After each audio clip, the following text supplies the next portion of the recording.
Good afternoon, folks. I've got discussion B for you.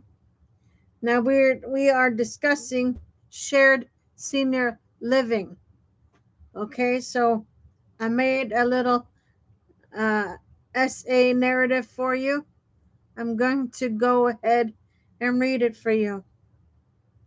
Okay, the title: The House on Maple Lane, a story-driven essay on shared senior living.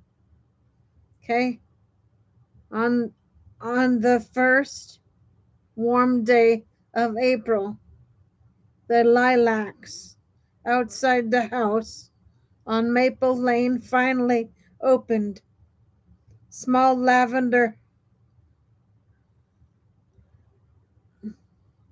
declarations that winter had loosened its grip. Outside, three women sat around a kitchen table that had seen 50 years of meals.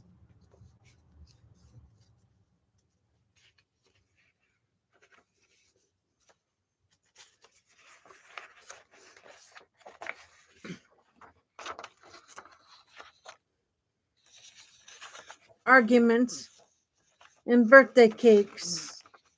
The table belonged to Ruth, but the morning belonged to all of them. Ruth was 78, a retired librarian with a voice that still carried the cadence of Story Hour. She had lived in a house for 43 years, raised two sons, buried one husband, and learned to navigate the quiet that followed. The house had become too large, too still, too expensive, but she wasn't ready to leave it. Not the creaking stairs, not the lilacs her husband planted, not the memories embedded in the floorboards.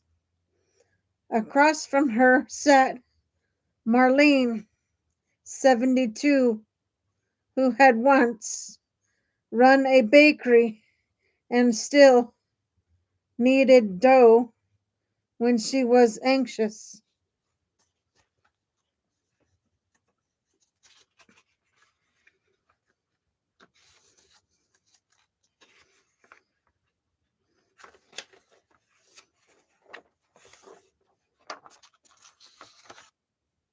She had moved in 6 months.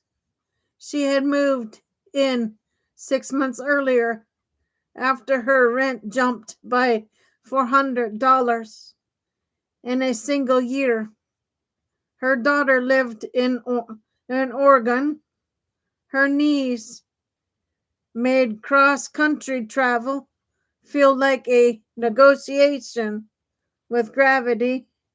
She needed stability more than anything, a place where she could exhale. Beside her was Joe, 69, a retired nurse with a laugh that arrived early and stayed late. She had spent decades caring for others and was startled by how difficult it felt to care for herself alone. Her condo had become a place she slept, not a place she lived. She wanted a home that felt like a conversation, not a waiting room.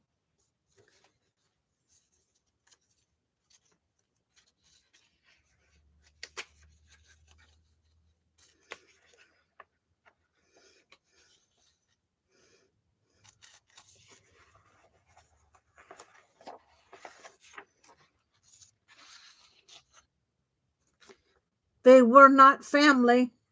They were not lifelong friends. They were three women who had decided quietly, bravely, and that independence did not have to mean solitude. The first weeks, the early days were a choreography of uncertainty. Ruth worried about being a burden. Marlene worried about being judged. Joe worried about being too loud, too helpful, too much. But shared living was a way of softening edges. They learned each other's rhythms. Ruth's slow mornings, Marlene's habit of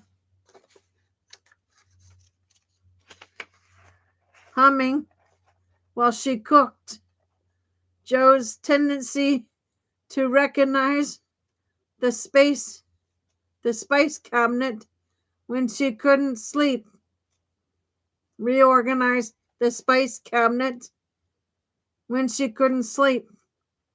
They negotiated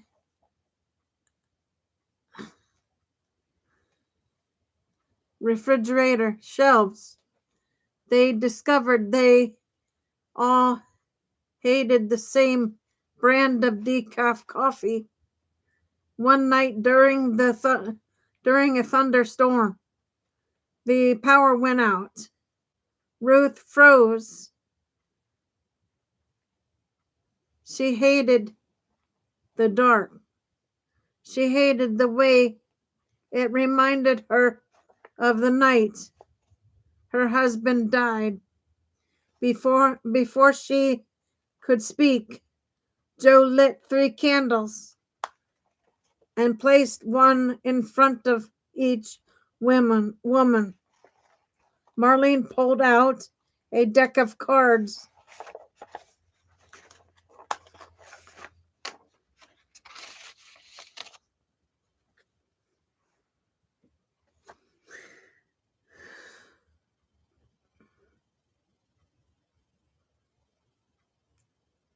They played gin rummy by candlelight, the storm raging outside while laughter filled the kitchen.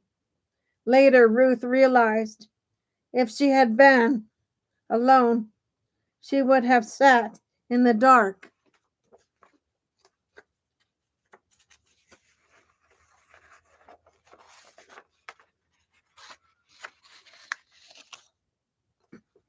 Waiting for the lights to return. Instead, she had company. The quiet transformations. Shared senior living is often described in practical terms: affordability, safety, companionship, but inside the house on Maple Lane, the transformation was quieter, more intimate.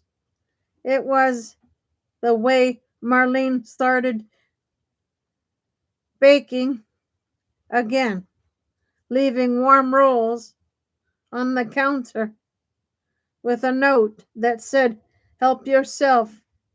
It was the way Joe checked the batteries in the smoke detectors without being asked. It was the way Ruth began telling stories again, not to children, but to women who listened with the same attentiveness.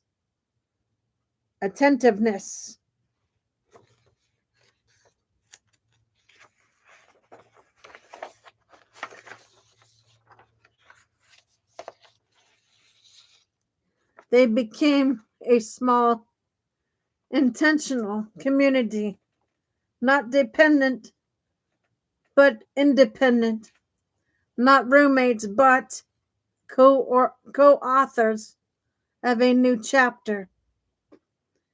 And slowly the house itself seemed to respond. The rooms felt less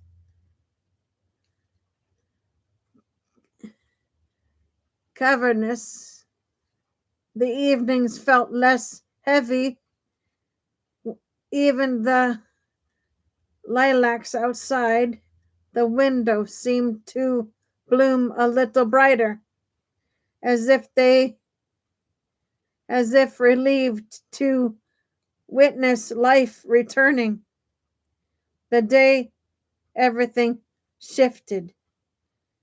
In late July, Ruth slipped on the back steps while watering her tomatoes. She didn't fall, but she caught herself hard, pain shooting up her hip. She sat down, breath shallow.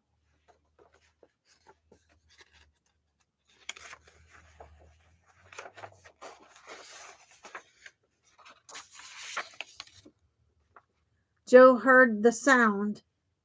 She was outside in seconds. Don't move, she said, kneeling beside her. Let me check. Marlene brought water. Joe palpated gently. Ruth winced, but didn't cry. It wasn't a crisis, but it could have been. If Ruth had been alone, she might have waited too long to tell anyone. She might have brushed it off. She might have fallen again. Instead, she had two women who noticed, responded, stayed. That night, Ruth sat at the kitchen table, watching her house glow with the soft light of evening. She realized she no longer feared the future in the same way, not because she was protected, but because she was accompanied.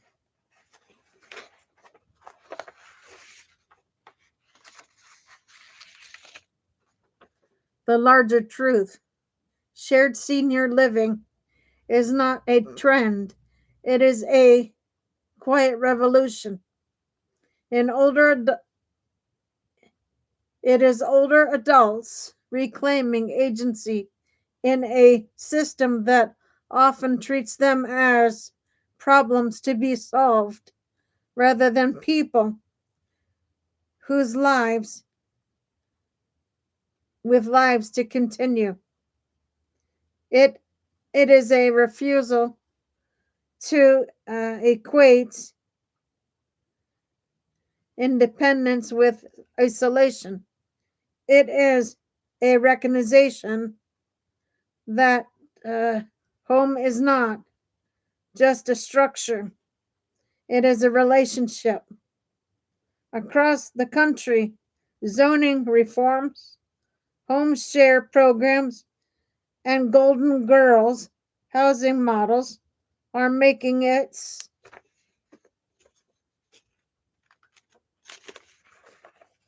possible for older adults to stay rooted in their communities. But the real transformation happens inside the walls of homes like the one on Maple Lane, where three women built a life that was safer, fuller, and more joyful than any of them expected. They didn't ease loneliness, they diluted it. They didn't eliminate risk, they shared it. They didn't solve aging, they made it livable.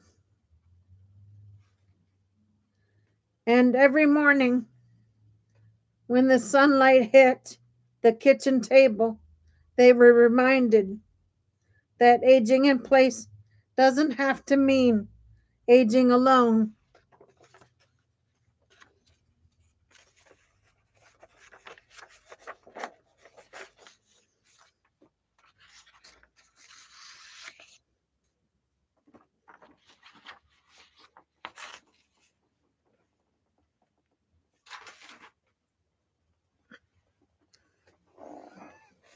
Okay, guys, that is your B. I will be back on shortly with C. I'm going to take a little break for myself. I'll be back on shortly. For now, Gator Wellness, take care, folks.